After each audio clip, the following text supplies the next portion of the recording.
नमस्कार दोस्तों, आप सभी का फिर से एक बार स्वागत है आपके अपने YouTube चैनल श्रेष्ठ टीचर में। आज हम CDP के 4 महत्वपूर्ण टॉपिक्स को कवर करने वाले हैं सिर्फ एक इसी वीडियो में। 4 टॉपिक्स में पहला आपका है बाल केंद्रित एवं प्रगतिशील शिक्षा की अवधारणा। दूसरा आपका है बुद्ध की संकल्पना का आलोचनात्मक दृष्टिकोण। तीसरा है आपका बहुआयामी बुद्धि। और चौथा यानी कि फोर्थ है आपका भाषा और चिंतन। तो दोस्तों, सबसे पहले हम शुरू करते हैं अपने पहले टॉपिक से। पहले टॉपिक में इसका सब टॉपिक है बाल केंद्रित शिक्षा की अवधारणा, चाइल्ड सेंटर्ड एजुकेशन। इसका सबसे पहले हम परिभाषा देख लेते हैं दोस्तों। बाल केंद्रित शिक्षा वह शिक्षा पद्धति है जिसमें बालक को शिक्षा की प्रक्रिया का केंद्र माना जाता है। बाल केंद्रित कैसी शिक्षा है? जिसमें हम बालक को शिक्षा की प्रक्रिया का केंद्र माना जाता है। इसमें बच्चे की रुचि, बच्चा किस में इंटरेस्टेड है, उसकी आवश्यकता क्या है और बच्चे की क्षमता क्या है। गति, यहाँ पे गति बच्चा यानी कि कितने गति से सीखता है, उसका पुराना अनुभव क्या है के अनुसार शिक्षण किया जाता है। इसमें शिक्षक मार्गदर्शक की भूमिका निभाता है। तो शिक्षक कैसी भूमिका निभाता है? मार्गदर्शक की भूमिका, फैसिलिटेटर की भूमिका निभाता है, न कि केवल ज्ञान देने वाले की। इसकी मुख्य विशेषताएं देख लीजिए। बालक की सक्रिय भागीदारी होती है, मतलब जब भी कोई शिक्षक पढ़ाएगा तो सिर्फ शिक्षक ही नहीं पढ़ाएगा, वहाँ पे बालक भी उसमें लर्निंग प्रोसेस में सही भागीदारी, पॉजिटिव भागीदारी उसमें निभाएगा। सीखने में स्वतंत्रता, तो इसमें बच्चा किसी भी बाध्यता पे नहीं रहेगा, उसे जो भी सीखना है वो अपने ढंग से सीखता रहेगा। उसमें शिक्षक एक मार्गदर्शक की भूमिका निभाएगा। अनुभव आधारित शिक्षा, बच्चा जैसे अगर कोई बच्चा है वो उसका अनुभव, पुराने अनुभव क्या है, उसके आधार पर शिक्षक उसको क्या करेगा? ज्ञान देगा, पढ़ाएगा। जो भी टॉपिक होगा, जो भी बच्चे को अगर किसी चीज़ के बारे में बताना है, मान लो ए फॉर एप्पल के बारे में, तो बच्चा अगर एप्पल के बारे में जान रहा है या एप्पल कभी देखा है तो हम उससे जोड़ कर उसको ज्ञान देने की कोशिश करेंगे, यानी कि अनुभव आधारित शिक्षा। रटने के बजाय समझ पर जोर देंगे। तो ये आपका बहुत ही महत्वपूर्ण है, इसको आप ध्यान में रखिएगा कि कभी भी जहाँ रटने और याद करने की बात आए तो आप उसे निगेटिव टर्म में लीजिएगा और वो कथन हमेशा लगभग गलत ही होगा। तो यहाँ पे शिक्षक में क्या हो गया कि रटने की बजाय समझ पर जोर देगा। व्यक्तिगत भिन्नताओं का सम्मान करेगा। कोई बच्चा थोड़ा जल्दी सीखता है, कोई बच्चा थोड़ा धीरे सीखता है, तो शिक्षक को यह ध्यान देना होगा कि बच्चे की भिन्नताएं क्या हैं, उस ढंग से उसे समझाया और पढ़ाया जाए। ये आपका नीचे इंग्लिश में भी वही चीज़ें दी गई हैं। अगर कोई स्टूडेंट इंग्लिश में इसे देखना चाहता है, समझना चाहता है वो टर्म, तो पॉज करके वीडियो देख सकता है। अब हम इसके कुछ क्वेश्चंस ले लेते हैं। बाल केंद्रित शिक्षा में शिक्षक की भूमिका क्या होती है? अनुशासक, सूचना प्रदाता, मार्गदर्शक या नियंत्रक? तो अभी हमने आपको बताया कि बाल केंद्रित शिक्षा में शिक्षक की भूमिका मार्गदर्शक के रूप में होती है। ऑप्शन सी आपका करेक्ट हो जाएगा। अब हम चलते हैं अपने नेक्स्ट स्लाइड पर। सेकेंड क्वेश्चन अब हम देखते हैं। Child centred education mainly focus on, बाल केंद्रित शिक्षा किस पर केंद्रित होती है? टेक्स्ट बुक पर, टीचर पर, चाइल्ड पर या एग्जामिनेशन पर? तो आप सभी को पता है कि बाल केंद्रित शिक्षा बालक यानी कि चाइल्ड पर ही केंद्रित होती है। इसका भी ऑप्शन सी करेक्ट हो जाएगा। नेक्स्ट चलते हैं सब टॉपिक पर। प्रगतिशील शिक्षा की अवधारणा, प्रोग्रेसिव एजुकेशन। प्रगतिशील शिक्षा वह शिक्षा दर्शन है जो अनुभव, गतिविधि और समस्या समाधान यानी कि प्रॉब्लम सॉल्विंग पर आधारित है। यह शिक्षा को जीवन से जोड़ती है और सामाजिक विकास पर बल देती है। तो प्रगतिशील शिक्षा क्या करती है? समस्या समाधान केंद्रित होती है, गतिविधि आधारित होती है, अनुभवजन्य होती है और जीवन से जोड़ती है। जब भी ये कोई भी इस तरीके की प्रगतिशील शिक्षा की अवधारणा दी जाएगी तो वो शिक्षा क्या होगी, हमारे जीवन से जोड़ करके दी जाएगी। इसका संबंध जॉन डीवी से है। ये आप हमेशा, बहुत ही महत्वपूर्ण है, ये अक्सर क्वेश्चंस पूछे जाते हैं एग्जाम्स में कि प्रगतिशील शिक्षा की अवधारणा किसने दी है, तो ये आपका जॉन डीवी जी ने दी थी। मुख्य सिद्धांत इसके क्या हैं? सीखना एक सामाजिक प्रक्रिया है। बिल्कुल सही है। सीखना क्या है? एक सामाजिक प्रक्रिया है। हम अपने समाज से बहुत सी चीज़ें सीखते हैं, पर्यावरण से या सामाजिक क्रियाकलाप से। सेकंड है इसमें, शिक्षा जीवन की तैयारी नहीं बल्कि जीवन स्वयं है। शिक्षा जीवन की तैयारी नहीं बल्कि जीवन स्वयं है। यानी कि जब भी आप कोई शिक्षा लेते हैं तो आप जीवन की तैयारी नहीं कर रहे हैं बल्कि जीवन ही एक तरीके से जी रहे हैं। थर्ड है आपका गतिविधि आधारित शिक्षण। तो शिक्षा जो देगा वो किस आधार पे देगा? वो एक तरीके से क्रियाशील और गतिविधि आधारित शिक्षा देगा, न कि एक रिजिड शिक्षा। नेक्स्ट पॉइंट है लोकतांत्रिक वातावरण रहेगा। सभी बच्चों को एक तरीके की भावनात्मक या जो भी उन्हें ज़रूरत होगी उस ढंग से शिक्षा दी जाएगी। और है समस्या समाधान द्वारा सीखना। तो हमने आपको बताया कि कैसे सिखाया जाएगा, प्रॉब्लम सॉल्विंग मेथड से भी इसको जोड़कर सिखाया जाएगा। जैसे कि कोई छोटी सी समस्या बच्चों को दी जाएगी, उसे सॉल्व करने के लिए सबसे कहा जाएगा, और अगर कोई समस्या आती है तो उसमें अध्यापक क्या करेगा? उसमें अध्यापक उन्हें एक छोटी सी सहायता या हेल्प करके उन्हें, जिसको पाड़ बोलते हैं हिंदी में, वो देने का कार्य करेगा।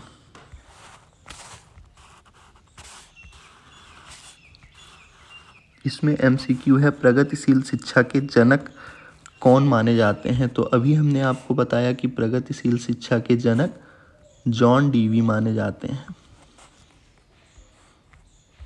नेक्स्ट स्लाइड पर देखिएगा, ऑप्शन सी आपका इसमें सही है, जॉन डीवी माने जाते हैं। Progressive education emphasise, progressive education जो होता है वो रोट लर्निंग है, पैसिव लिसनिंग है, लर्निंग बाय एक्सपीरियंस है या मेमोराइजेशन है। तो आप सभी को पता है कि progressive education learning by experience से है। हम अपने जीवन से किस तरीके से सीखते हैं, लर्निंग बाय अपने अनुभवों से, लर्निंग बाय एक्सपीरियंस। अब हम थर्ड पर चलते हैं, बाल केंद्रित बनाम प्रगतिशील शिक्षा, child centre versus progressive education. तो इसकी परिभाषा देख लीजिए, दोनों ही अवधारणाएं बालक की सक्रिय शिक्षार्थी मानती हैं। यानी कि बालक कैसी भूमिका यहाँ पे भी निभा रहा है, या बालक सक्रिय भूमिका निभाता है। बाल केंद्रित शिक्षा बच्चे की व्यक्तिगत आवश्यकताओं पर जोर देती है। यानी कि बालक की व्यक्तिगत आवश्यकताएं क्या हैं, बालक कितना कमज़ोर है या किस तरीके की बातें समझ सकता है, उस पर ध्यान केंद्रित करता है। जबकि प्रगतिशील शिक्षा अनुभव और सामाजिक संदर्भ को अधिक महत्व देती है। तो बालक केंद्रित क्या हो गया, व्यक्तिगत आवश्यकताओं पर जोर देती है, जबकि प्रगतिशील शिक्षा अनुभव और सामाजिक संदर्भ को अधिक महत्व देती है। इसके क्वेश्चंस आप देख लीजिए, निम्न में से कौन सा कथन सही है? बालक केंद्रित शिक्षा अधिक प्रधान होती है, प्रगतिशील शिक्षा रटने पर अधिक आधारित होती है, दोनों ही बालक की सक्रिय मानती है, दोनों परीक्षा केंद्रित है। तो आपका सी ऑप्शन इसमें सही हो जाएगा। सी ऑप्शन क्या है? दोनों ही बालक को सक्रिय मानती है। निम्न में से कौन सा कथन सही है? तो दोनों ही बालक को सक्रिय मानती है। नेक्स्ट है क्वेश्चन आपका, democratic classroom environment is a feature of, यानी कि लोकतांत्रिक क्लासरूम का फीचर यानी कि कैसा होता है इन्वायरमेंट, लोकतांत्रिक क्लासरूम कक्षा का पर्यावरण कैसा होता है, उसकी फीचर्स क्या क्या हैं? तो ये ट्रेडिशनल एजुकेशन होता है, प्रोग्रेसिव एजुकेशन होता है, या फिर आपका बिहेवियरिज्म होता है, या ड्रिल मेथड होता है। तो आप सबको पता है ऑप्शन नंबर बी इसका सही हो जाएगा, यानी कि प्रोग्रेसिव एजुकेशन होता है। अब आप कुछ चीज़ें इस चैप्टर आपका हमने पहला जो था सब टॉपिक वो ख़त्म कर दिया है, बाल केंद्रित एवं प्रगतिशील शिक्षा की अवधारणा। इसमें 3 महत्वपूर्ण बातें आप याद रखेंगे जो कि परीक्षा के पॉइंट ऑफ व्यू से बहुत ही महत्वपूर्ण है। बाल केंद्रित, ये चाइल्ड सेंटर्ड होता है, जैसा कि इसका नाम है। प्रगतिशील, इसमें प्रगतिशील शिक्षा में क्या होता है, एक्सपीरियंस होना चाहिए बच्चे का, उसके आधार पर शिक्षा, एक्टिविटी आधारित, और इसे जॉन डीवी ने दिया था। एमसीक्यू में अक्सर टीचर रोल, लर्निंग मेथड और थिंकर पूछे जाते हैं, तो ये चीज़ें आप ध्यान में रखेंगे। अब हम चलते हैं अपने सेकेंड टॉपिक पर, बुद्धि की संकल्पना और आलोचनात्मक दृष्टिकोण पर। तो इसमें पहला है बुद्धि की संकल्पना। इसकी हम परिभाषा देख लेते हैं। बुद्धि वह मानसिक क्षमता है जिसके द्वारा व्यक्ति सीखता है, समझता है, तर्क करता है, समस्या का समाधान करता है और नए परिस्थितियों में अनुकूलन करता है। ये बहुत इंपॉर्टेंट है कि नए परिस्थितियों में अनुकूलन करता है। जब आदमी बच्चा समझ लेता है, समस्या का समाधान कर लेता है, तो वो क्या करता है, नए परिस्थितियों में अनुकूलन भी करना सीख जाता है। परंपरागत रूप से बुद्धि को आईक्यू स्कोर से मापा गया है, पर आधुनिक दृष्टिकोण इसे बहुआयामी यानी कि मल्टी डायमेंशनल मानता है। ये बुद्धि कैसी है, ये मल्टी डायमेंशनल है, ये बात आप ध्यान में रखेंगे। इसमें क्वेश्चन देख लीजिए, बुद्धि की सर्वाधिक स्वीकार्य विशेषता कौन सी है? स्मरण शक्ति, अनुकूलन क्षमता, भाषा क्षमता या शारीरिक शक्ति? तो आप सबको बताया कि बुद्धि की अनुकूलन क्षमता क्या है, ये सर्वाधिक स्वीकार्य है अनुकूलन क्षमता, तो बी आपका करेक्ट आंसर हो जाएगा। नेक्स्ट है, intelligence mainly helps an individual to, intelligence mainly help an individuals to memorise fact, adjust to environment, follows rule, obey authority. तो क्या करता है इंटेलिजेंस, हमको किस तरीके से मदद करता है? एडजस्ट टू एनवायरनमेंट, ये भी आपका बी सही हो जाएगा। यहाँ पे आपका आंसर दिया गया है। बुद्धि का आलोचनात्मक दृष्टिकोण। अब हम नेक्स्ट सब टॉपिक पर चलते हैं, क्रिटिकल पर्सपेक्टिव ऑफ इंटेलिजेंस, बुद्धि का आलोचनात्मक दृष्टिकोण। आलोचनात्मक दृष्टिकोण यह मानता है कि बुद्धि को केवल एक अंक के माध्यम से मापना अपूर्ण और सीमित है, यानी कि बुद्धि को सिर्फ आईक्यू के माध्यम से आप मापेंगे तो ये क्या है, एक अपूर्ण और सीमित है, क्योंकि हमने आपको बताया ऊपर कि बुद्धि क्या है, मल्टी डायमेंशनल है। यह दृष्टिकोण परंपरागत बुद्धि परीक्षणों की वैधता, वैलिडिटी, सांस्कृतिक पक्षपात और सीमित दायरे का पर प्रश्न उठाता है। मतलब बच्चा अगर मल्टी डायमेंशनल है, आप उसका आईक्यू चेक करते हैं, तो आईक्यू चेक करने की जो मापन है वो कहीं ना कहीं क्या है, कुछ पैरामीटर्स हैं उसके, उन्हीं पैरामीटर्स को वो फुलफिल करके आपका आईक्यू बताएगा। लेकिन क्या सिर्फ एक बालक में 2 ही 3 पैरामीटर्स होते हैं उसकी बुद्धि को बताने के लिए? तो ये बात तो सही नहीं है, क्योंकि एक बालक में सांस्कृतिक भी चीज़ें होती हैं, उसकी सामाजिक भी होती हैं, पर्यावरणिक भी होती हैं। तो बच्चा किस में ज़्यादा तेज़ है, किस में नहीं, तो ये सिर्फ आईक्यू से मापना कहीं ना कहीं यह पूरी तरीके से सही नहीं होगा, जस्टिफाइड नहीं होगा। तो ये सांस्कृतिक पक्षपात और सीमित दायरे पर प्रश्न उठाता है। इसकी मुख्य आलोचनाएं क्या क्या हैं? बुद्धि स्थिर, फिक्स्ड नहीं होती, बिल्कुल सही है। बुद्धि कभी क्या फिक्स्ड होती है? नहीं होती है, जैसे कि हमने आपको बताया बुद्धि क्या मल्टी डायमेंशनल है। आईक्यू टेस्ट सभी क्षमताओं को नहीं मापते, ये भी हमने आपको भी बताया। सामाजिक, भावनात्मक व रचनात्मक बुद्धि की उपेक्षा हो जाती है कि बच्चा कितना भावनात्मक है, कितना रचनात्मक है, सामाजिक दृष्टिकोण से बच्चा किस तरीके से है या किस प्रकार से है, ये सब क्या है आईक्यू नापने में, क्या मापने में सब बातें रह जाती हैं या छूट जाती हैं। सांस्कृतिक विशेषता पर आधारित प्रश्न कैसे हैं, ये भी उसमें मापने पर प्रश्न चिन्ह है। अब हम एमसीक्यू पर आ जाते हैं इसके। आलोचनात्मक दृष्टिकोण के अनुसार आईक्यू परीक्षण क्यों अपूर्ण है? वे कठिन होते हैं, वे केवल स्मरण शक्ति मापते हैं, वे बहुआयामी बुद्धि को नहीं मापते, वे समय लेते हैं। तो ये आपको हमने बताया कि ये मल्टी डायमेंशनल जो बालक होता है, मल्टी आईक्यू वाला होता है, वे बहुआयामी बुद्धि को क्या करता है? नहीं मापता है। इसीलिए ये स्टैटिक एक तरीके से बोल सकते हैं ये होता है। इसका क्या पूछा था? क्यों अपूर्ण है? तो वे बहुआयामी बुद्धि को नहीं मापते हैं, इसी वजह से ये अपूर्ण है। नेक्स्ट स्लाइड पर चलते हैं। Cultural bias in intelligence test means, cultural bias मतलब सांस्कृतिक बायसनेस है। इन इंटेलिजेंस टेस्ट, जो इंटेलिजेंस टेस्ट किए जाते हैं उसका मतलब क्या है? Tests are too easy, test favour certain cultures, test are scientific, tests are objective.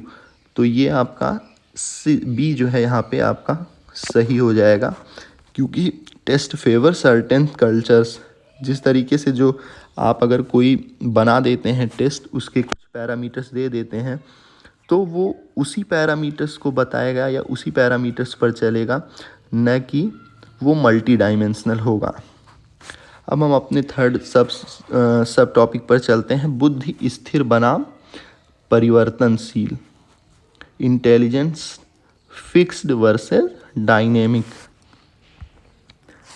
परंपरागत दृष्टिकोण बुद्धि को जन्मजात और स्थिर मानता था। आलोचनात्मक दृष्टिकोण के अनुसार बुद्धि अनुभव, शिक्षा, वातावरण और अभ्यास से विकसित हो सकती है। तो परंपरागत क्या मानता था? कि जन्मजात बुद्धि है, स्थिर है, लेकिन आलोचनात्मक दृष्टिकोण के अनुसार क्या है भाई? कि बच्चा सीखेगा अनुभव से, शिक्षा, वातावरण, अभ्यास, तो बुद्धि क्या होगी उसकी? बदल सकती है और बढ़ सकती है। ये सब क्या है? इसीलिए बुद्धि जो है वो जन्मजात स्थिर तो नहीं है। अब हम चलते हैं इसमें क्वेश्चन पर। आलोचनात्मक दृष्टिकोण के अनुसार बुद्धि होती है, तो अभी हमने आपको बताया पूर्णतः जन्मजात यही ये मानते थे, अपरिवर्तनीय मानते थे, विकसित होने योग्य केवल वंशानुगति। तो इसमें क्या है? विकसित होने योग्य होती है आलोचनात्मक दृष्टिकोण। अच्छा, आलोचनात्मक दृष्टिकोण पूछा है तो आपका सी ऑप्शन सही हो जाएगा। आलोचनात्मक दृष्टिकोण क्या मानता है? कि विकसित होने योग्य है, लेकिन पुरानी जो परंपरागत दृष्टिकोण है वो क्या मानते थे? कि जन्मजात है, अपरिवर्तनीय है, वंशानुगत है। इस तरीके की चीज़ें क्या थी? परंपरागत सोच थी। लेकिन आलोचनात्मक दृष्टिकोण ने आपको बताया कि यह विकसित होने योग्य है। नेक्स्ट क्वेश्चन है आपका, intelligence can be improved through punishment, practice and environment, memorisation, drill.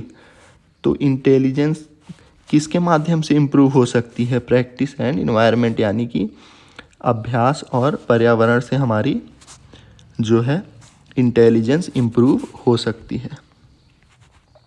Next slide पर अब हम चलेंगे। फोर्थ है आपका बहुबुद्धि एवं वैकल्पिक दृष्टिकोण, multiple and alternative views of intelligence. तो इसका है परिभाषा देख लीजिए। आलोचनात्मक दृष्टिकोण के अंतर्गत गार्डनर की बहुबुद्धि सिद्धांत, किसने दिया था बहुबुद्धि का सिद्धांत? गार्डनर जी ने। ये बहुत ही महत्वपूर्ण है, आप याद रखिएगा। बहुबुद्धि का सिद्धांत भावनात्मक बुद्धि और सामाजिक बुद्धि को महत्व दिया गया है, यानी कि इमोशनल इंटेलिजेंस और क्या है सोशल इंटेलिजेंस को इन्होंने महत्व दिया है, दोनों को। यह मानता है कि हर बच्चा अलग प्रकार से बुद्धिमान होता है।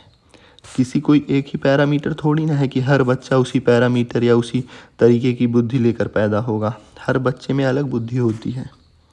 अब आप इस पे क्वेश्चंस देख लीजिए। बहुबुद्धि सिद्धांत किसने दिया है? तो अभी हमने आपको बताया कि गार्डनर ने दिया है बहुबुद्धि का सिद्धांत। किसने दिया है? तो आप याद रखिएगा गार्डनर ने। Emotional intelligence is related to logical reasoning, understanding emotions, physical strength, memory. तो इमोशनल इंटेलिजेंस यानी कि भावनात्मक बुद्धि क्या है? In understanding emotions. ये आपका बी जो है सही हो जाएगा इसमें।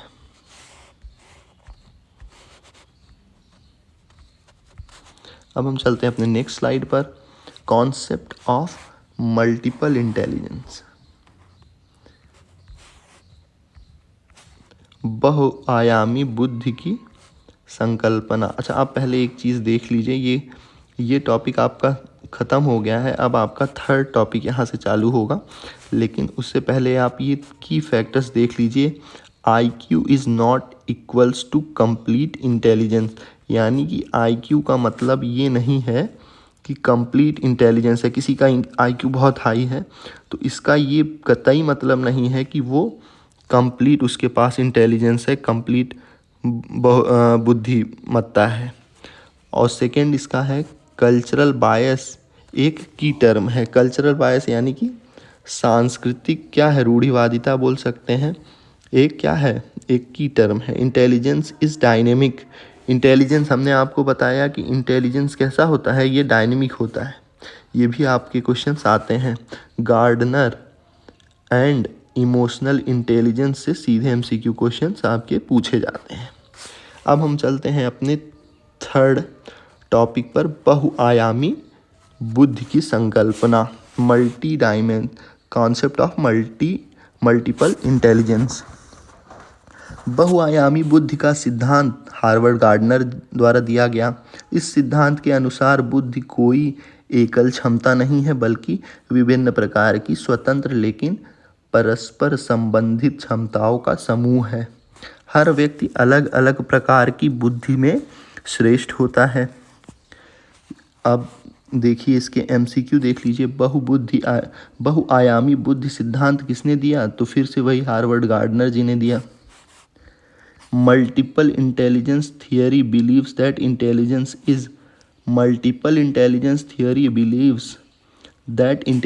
Is single and fix, only logical, multi dimensional. तो यहाँ पे पूछ ही वही रहा है कि मल्टीपल इंटेलिजेंस थियरी किस पे विश्वास करती है, तो मल्टी डायमेंशनल बुद्धि होगी, उसी पे विश्वास करती है। गार्डनर द्वारा प्रस्तावित बुद्धि के प्रकार, types of intelligence by Gardner. तो गार्डनर जी द्वारा प्रस्तावित बुद्धि के प्रकार आप देख लीजिए। गार्डनर ने प्रारंभ में 7 प्रकार यानी कि 7 टाइप्स इन्होंने दिए थे, बताए। बाद में इसे A8 और 9वां संभावित तथा विस्तारित किया। इसके मुख्य प्रकार आप देख लीजिए कौन कौन से हैं। पहला इन्होंने दिया है भाषाई बुद्धि, लिंग्विस्टिक। दूसरा है तार्किक गणितीय बुद्धि। थर्ड इन्होंने दिया दृश्य स्थानिक बुद्धि। फोर्थ इन्होंने दिया शारीरिक गतिज बुद्धि। फिफ्थ दिया संगीतिक बुद्धि, म्यूजिकल। सिक्स्थ दिया पारस्परिक बुद्धि। सेवंथ दिया आत्मपरक बुद्धि यानी इंटरपर्सनल। और एट्थ दिया प्राकृतिक बुद्धि, नेचुरलिस्टिक। तो ये 8 तरह के इन्होंने बुद्धियों को बताया। अब देखिए आप, निम्न में से कौन सी गार्डनर की बुद्धि नहीं है, संगीतिक, सामाजिक, प्राकृतिक, तार्किक, गणितीय। तो इन्होंने एक इसमें से सामाजिक, अभी आपने पढ़ा, इसमें से सामाजिक आपको देखने को नहीं मिला होगा। तो सामाजिक इन्होंने इनकी बुद्धि के प्रकार में इन्होंने सामाजिक बुद्धि का प्रकार नहीं बताया था। नेक्स्ट है naturalistic intelligence is related to numbers, nature and environment, language या म्यूजिक। तो जैसा कि इसका है naturalistic intelligence is related to nature and environment. अब आप थर्ड देख लीजिए, प्रमुख बुद्धियों का संक्षिप्त विवरण देख लीजिए। प्रमुख बुद्धियों का संक्षिप्त विवरण, ब्रीफ एक्सप्लेनेशन ऑफ की इंटेलिजेंस। भाषाई बुद्धि, भाषा का प्रभावी प्रयोग, लेखक वक्ता हो सकता है। तार्किक गणितीय, तर्क गणना समस्या समाधान में तेज होगा। पारस्परिक बुद्धि जिसको कहते हैं दूसरों को समझना, शिक्षक या नेता। उसके बाद फोर्थ में आप देख लीजिए आत्मपरक बुद्धि, स्वयं की भावनाओं की समझ होगी। और शारीरिक गतिज में शरीर का कुशल उपयोग करेगा, खिलाड़ी या नर्तक हो सकता है। इसके बाद आप नेक्स्ट क्वेश्चन देख लीजिए, इसमें फिफ्थ, अच्छे नेता में कौन सी बुद्धि प्रमुख होती है? तो आत्मपरक, पारस्परिक, संगीतिक या प्राकृतिक। तो आपका सेकंड यानी कि बी पारस्परिक होता है। आप इंटरपर्सनल और इंट्रापर्सनल ये दो चीज़ें आप याद करके रखिएगा। इनमें डिफरेंस क्या है दोस्तों, ये दोनों का डिफरेंस मैं अभी आपको बता देता हूँ। ये आपके एग्ज़ाम्स में मोस्ट इम्पॉर्टेंट है, ये ज़रूर पूछे जाते हैं हर बार। तो आप इंटरपर्सनल और इंट्रापर्सनल यहाँ पे इंग्लिश में दोनों टर्म देख रहे हैं। इंटरपर्सनल अंडरस्टैंडिंग अदर्स और इंट्रापर्सनल सेल्फ अवेयरनेस। यहाँ पे अच्छे नेता में कौन सी बुद्धि प्रमुख होती है? तो इसमें कौन सा बताया? पारस्परिक यानी कि इंटरपर्सनल। और इंट्रापर्सनल जो जैसे कि कोई साधु होता है, संत होते हैं, महात्मा होते हैं, वो इंट्रापर्सनल उनके अंदर स्किल सबसे अधिक होती। इंट्रापर्सनल यानी कि व्यक्तिगत आत्मपरक होते हैं, ठीक है। और जो जैसे कि शिक्षक हो गए या कोई राजनेता हो गए, वो क्या होते हैं? इंटरपर्सनल होते हैं। वो पारस्परिक होते हैं, ठीक है। आपका ऑप्शन बी इसमें सही हो जाएगा। नेक्स्ट क्वेश्चन है, intrapersonal intelligence refers to understanding others, self awareness. Intrapersonal यहाँ पे हमने आपको बताया कि इंट्रापर्सनल, जब भी इंट्रा आ जाए तो आप सेल्फ अवेयरनेस यहाँ पे इसका सेकेंड ऑप्शन यानी कि बी जो है सही हो जाएगा। आप फोर्थ सब टॉपिक पे आ जाइए, बहुआयामी बुद्धि का शैक्षिक महत्व, educational implication of multiple intelligence. बहुआयामी बुद्धि का शैक्षिक महत्व कैसा है? हर बच्चे को अलग अलग तरीके से सीखने का अवसर, बालक केंद्रित एवं समावेशी शिक्षा को बढ़ावा। ये दोनों बहुत ही महत्वपूर्ण टर्म हैं, इनको आपको समझना होगा कि हर बच्चे को अलग अलग तरीके से क्या करना चाहिए? सिखाने का अवसर, सीखने का अवसर देना चाहिए, क्योंकि हर बच्चा, हर बालक अलग अलग तरीके की बुद्धि रखता है, सीखने की अलग अलग क्षमताएं रखता है। इसी वजह से हमें उन्हें अलग अलग तरीके से सिखाने पर या जैसी उनकी बुद्धि है उस हिसाब से सिखाने पर जोर देना चाहिए। बाल केंद्रित एवं समावेशी शिक्षा को बढ़ावा। अच्छा, बाल केंद्रित एवं समावेशी शिक्षा को बढ़ावा क्यों देना चाहिए? क्योंकि भाई हर अलग अलग बालक हैं, अलग अलग समाज से, अलग अलग कैसे अलग अलग बैकग्राउंड से आते हैं, तो उन्हें सबको एक साथ रख कर समावेशी इंक्लूसिव एजुकेशन का एनवायरनमेंट रखते हुए हमें उन्हें पढ़ाया जाना चाहिए। अब हम चलते हैं अपने नेक्स्ट स्लाइड पर। गतिविधि आधारित शिक्षण होनी चाहिए। तो गतिविधि आधारित होगी तभी तो बच्चा क्या करेगा? इंटरेस्ट दिखाएगा। केवल आईक्यू पर आधारित कम होती है, केवल आईक्यू पर निर्भरता कम होती है। बिल्कुल आईक्यू पे आप किसी के ध्यान देकर कि आईक्यू इसका तेज है, आईक्यू इसका कम है, तो इस पे तो आप जो है नहीं पढ़ा सकते ना बच्चों को कि इसका कम है या इसका ज़्यादा है। ज़्यादा वाले को तो कम पढ़ाएं या फिर कम वाले को ज़्यादा पढ़ाएं। इस तरीके की भावनाएं ना रखनी चाहिए और ना ही एक शिक्षक को इस तरीके की भावनाएं शोभा देती हैं। नेक्स्ट इसमें आप आ जाइए क्वेश्चन पे। अब हम चलते हैं एमसीक्यू पे। बहुआयामी बुद्धि सिद्धांत किस शिक्षा दृष्टिकोण को बढ़ावा देता है? बहुआयामी, शिक्षक केंद्रित, परीक्षा केंद्रित, बाल केंद्रित, पाठ्य पुस्तक केंद्रित। तो ये आपका बाल केंद्रित होगा, क्योंकि बहुआयामी बुद्धि सिद्धांत की बात की जा रही है तो वो क्या है? चाइल्ड सेंटर्ड होगा। MI theory is useful for multiple intelligence. ये MI यहाँ पे इन्होंने शॉर्ट फॉर्म लिख दिया है, multiple intelligence. Multiple intelligence theory is useful for ranking students, uniform teaching, individualised instructions, rote learning. तो इसमें से मल्टीपल इंटेलिजेंस थियरी किस लिए यूज़फुल है? रैंकिंग देना स्टूडेंट्स को? नहीं। Uniform teaching? नहीं। रोट लर्निंग या फिर इंडिविजुअलाइज्ड इंस्ट्रक्शन। तो यहाँ पर आपका सी सही हो जाएगा, इंडिविजुअलाइज्ड इंस्ट्रक्शन। बच्चों को किस तरीके के बच्चे हैं उन्हें उनकी समझ के आधार पर इंस्ट्रक्शन देना, समझाना। अब आप थर्ड आपका यहाँ पे ख़त्म हो गया है आपका टॉपिक। थर्ड टॉपिक में जो इम्पॉर्टेंट है इस पे ये आप ध्यान देख लीजिएगा कि गार्डनर जी ने मल्टीपल इंटेलिजेंस की थियरी दी। इंटरपर्सनल वर्सेस इंट्रापर्सनल, जैसे कि हमने आपको बताया था, इंटरपर्सनल और इंट्रापर्सनल दोनों पर क्वेश्चंस ज़रूर देखने को मिलते हैं। Multiple intelligence theory IQ test की क्या करता है, आलोचना करती है। चाइल्ड सेंटर एजुकेशन से सीधा संबंध है। ठीक है, अब हम आपके लास्ट और फोर्थ टॉपिक पर आ गए हैं, यानी कि आज आपके 4 टॉपिक्स ख़त्म हो जाएंगे इस टॉपिक को ख़त्म करने के बाद। भाषा और चिंतन की संकल्पना, concept of language and thought. तो भाषा और चिंतन दोनों आपस में गहराई से जुड़े हुए हैं।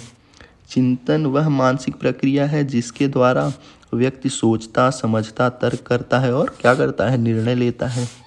यानी कि लैंग्वेज क्या है, भाषा, चिंतन, ये चिंतन यानी कि थिंकिंग, दोनों आपस में क्या है, रिलेट करते हैं, गहराई से जुड़े हुए हैं।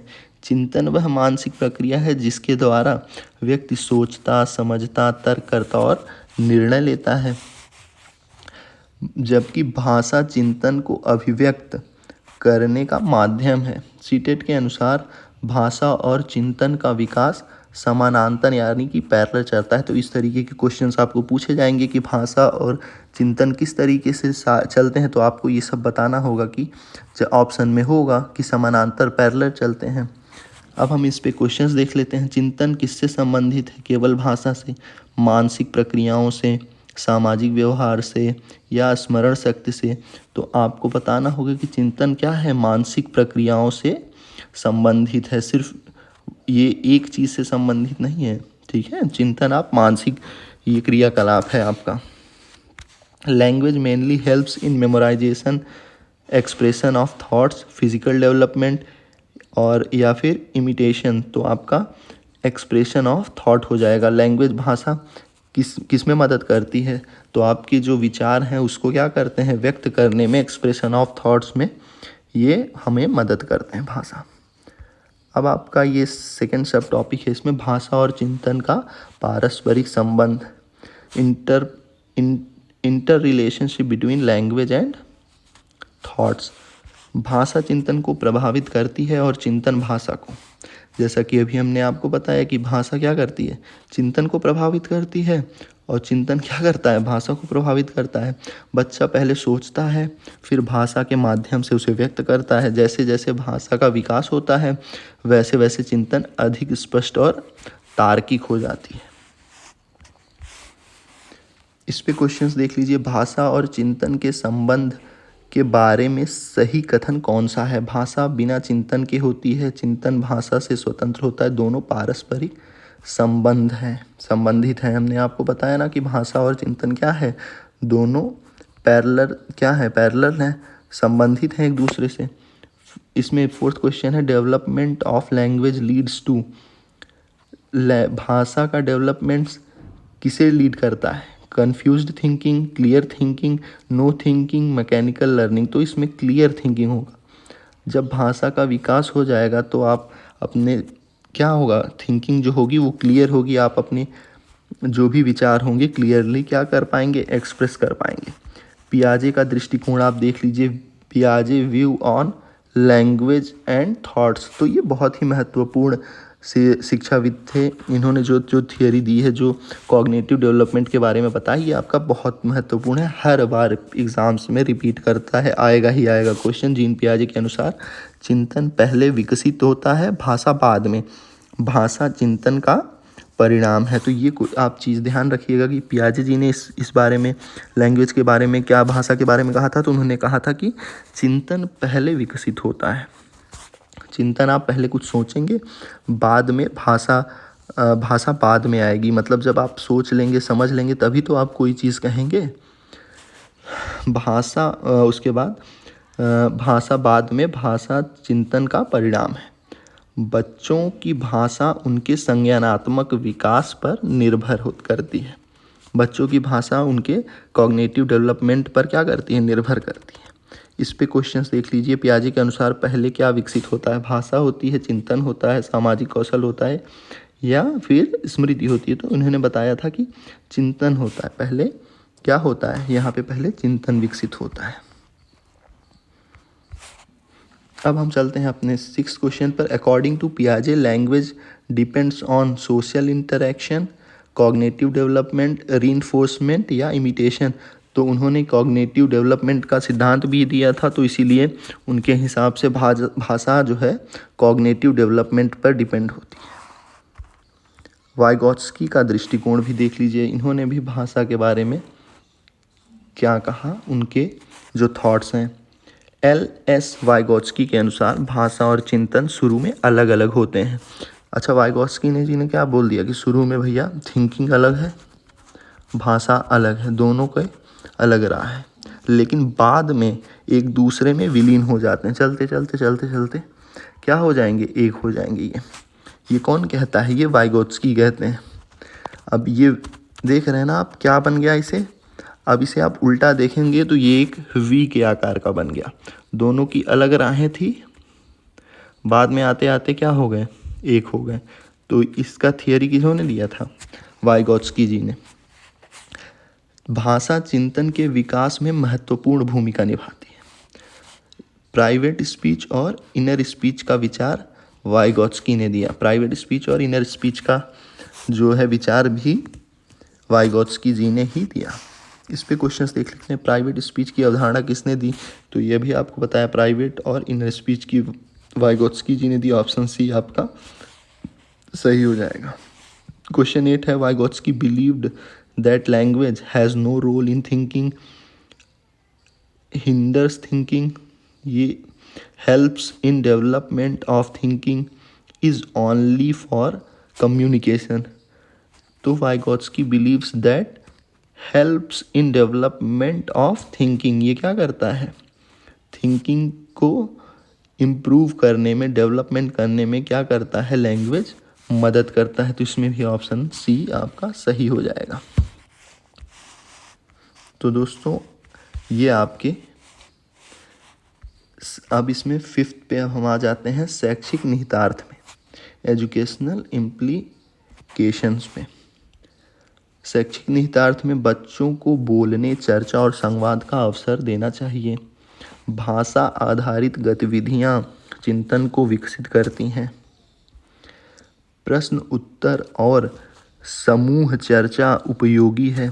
शिक्षक को बच्चों की भाषा का सम्मान देना चाहिए। शिक्षक को क्या करना चाहिए कि भाई किसी की मदर टंग अलग है, किसी की अलग है, तो शिक्षक क्या करना चाहिए, सम्मान करना चाहिए, न कि बोलना चाहिए कि भाई यही भाषा सीखो, सबको यही भाषा बोलना है, या हिंदी या इंग्लिश या जो भी जिसका मदर टंग है उसका सम्मान करते हुए हमें उस ढंग से बच्चों को समझाना चाहिए। इसमें देख लीजिए, भाषा और चिंतन के विकास के लिए सबसे उपयुक्त कक्षा वातावरण कौन सा है। शांत और मौन, बिल्कुल गलत, रटने वाला, बिल्कुल गलत, संवादात्मक या अनुशासनात्मक। तो ये संवादात्मक आपका सबसे सही हो जाएगा। देखिए दोस्तों, ये सब निगेटिव टर्म है। शांत और मौन कक्षा कभी भी सही नहीं होती, ये भी निगेटिव टर्म माना जाता है। रटने वाला, ये तो बिल्कुल गलत माना जाता है। अनुशासनात्मक कभी कभी आपका क्या, मेनली ये भी नेगेटिव टर्म में ही आ जाता है। तो संवादात्मक होना चाहिए। बच्चे टीचर से पूछ रहे हैं, टीचर बच्चों से पूछ रहे हैं, टीचर बच्चों को समझा रहे हैं, इस तरीके का। Language activities in classroom helps discipline only, thinking development, memorisation only, silence. तो अभी हमने आपको बताया कि क्या करता है, डेवलपमेंट ऑफ या थिंकिंग डेवलप करने के लिए लैंग्वेज एक्टिविटी क्लासरूम क्या करती है, हेल्प करती है। डिसिप्लिन ओनली ये भी नहीं है, मेमोराइजेशन भी गलत है, साइलेंस भी नहीं होना चाहिए, ठीक है। तो अब आपका ये जो है 4th टॉपिक हमने कंप्लीट करा दिया आज की क्लास में। इसमें जो की फैक्टर है 4th टॉपिक में, आप याद कर लीजिए कि पियाजे ने थॉट का क्या है लैंग्वेज पर, वाइगॉत्स्की लैंग्वेज थॉट्स इंपॉर्टेंट क्या कैसे है रोल पे, इस तरीके से प्राइवेट स्पीच वाइगोत्स्की जी ने दिया था। Language and thinking are interdependent. तो इस तरीके की चीज़ें जो भी हमने आपको ऊपर पढ़ाई हैं उसमें क्या क्या है और किन्होंने क्या कहा था, ये बात का ध्यान रखिएगा। दोस्तों, हम CDP में क्यों सिलेबस को फॉलो कर रहे हैं, क्यों हम आपको सिर्फ MCQ नहीं करा रहे हैं, हम आपको चीज़ों को क्यों अभी धीरे से समझा रहे हैं, ताकि लास्ट के 10 दिन 15 दिन जब भी रहेंगे, जब हम आपको सिर्फ और सिर्फ MCQ के क्वेश्चंस कराएंगे तो आप ये चीज़ें समझ रहे होंगे। ये क्लासेस बड़ी नहीं हैं, ये क्लासेस शॉर्ट हैं आपकी, कोई 20 मिनट की, कोई 10 मिनट की। हमने अपने YouTube चैनल पर वीडियोज़ में आप जाएंगे ना तो आपको CDP के सेक्शंस देखने को मिलेंगे। CDP के सेक्शन अलग अलग देखने को मिलेंगे। CDP के सेक्शन में क्लास 1, क्लास 2, क्लास 3, ये हमारी क्लास 4 होगी।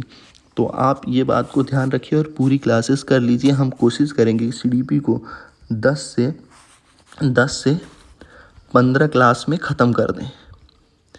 ये 10 से 15 क्लास में ख़त्म हो जाएगी तो आपको जो एक समझ होती है वो आपकी डेवलप हो जाएगी, क्योंकि क्वेश्चंस कभी बहुत कम रिपीट करते हैं। जैसे आपका एक इन्हीं जो परिभाषाएं हैं जो हम आपको पढ़ा रहे हैं, क्वेश्चन इन्हीं पे बनेंगे। तो आपको समझ को डेवलप करना है, न कि किसी भी चीज़ को रट के वहाँ पे जाके एग्ज़ाम में दे देना है। अगर आप चीज़ें समझ जाएंगे तो 30 क्वेश्चन में आप समझ लीजिए कि 27 से 28 क्वेश्चंस कर ले जाएंगे। चीज़ें रट के जाएंगे तो आपके क्वेश्चंस 20 हो जाएंगे, कभी कभी 18 तक आएंगे। ये चीज़ें रटने पे आपका नंबर दिलाएंगी, ये आपको समझने पे नंबर दिलाएंगी। दोस्तों, अगर आपको क्लास ये अच्छी लगी हो तो प्लीज़ चैनल को सब्सक्राइब करिए। आपका सपोर्ट हमें इसी तरीके से मिलता है। वीडियो देखने के लिए आप सभी का धन्यवाद।